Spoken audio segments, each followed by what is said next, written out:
Welcome back. Daniel Lattimore's Roadside Cafe serves hundreds of customers a day, fighting fatigue on one of the country's busiest motorways. But not everyone is happy about his business. We're here, rain, hail, shine or COVID. We don't want free coffee, we want good coffee. Offering a warm drink, What are you after? I'll have a medium cappuccino. a fresh meal Everything I want this morning, cheese and tomato sandwich. and friendly chat. For Daniel Lattimore's regulars, his Roadside Cafe is much more than a pit stop. I've been driving since 4 o'clock, I'll be right now. Daniel launched 4 mobile food vans at the start of the pandemic. You'll find them at busy rest stops on the Pacific motorway between Sydney and the Central Coast. So how many people do you serve every day? Yeah, look, every site varies, but I worked out on average that it's about 400 people a day per site. That's a lot of hungry, thirsty people. Definitely. The majority of our customers through the week are truck drivers that are doing interstate runs from Queensland, Melbourne, Western Australia, and then a lot of commuters. We're mainly out here helping manage fatigue in truck drivers and commuters. But Daniel's hit a hurdle. Transport New South Wales has slammed the brakes on his business, stopping him from operating at his Browns Flats location while its Driver Reviver program is running.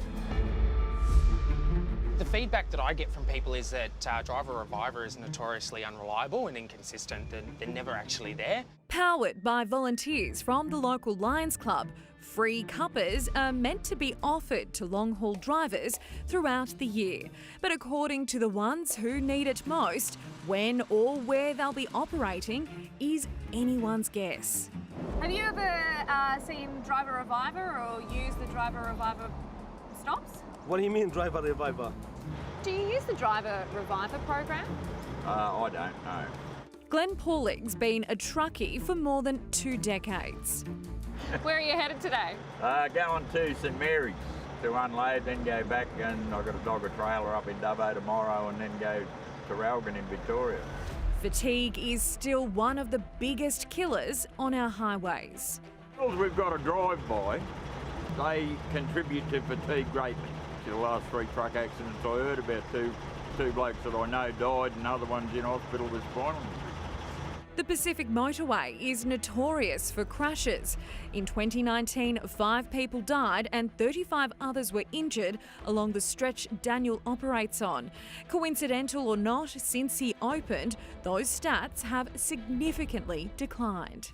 Today, drivers came from far and wide to show their support for their favourite barista. Despite Daniel's desperate pleas to remain open, Transport New South Wales has told him that they'll prioritise their relationships with volunteers and their Driver Reviver program, meaning his days here are looking numbered.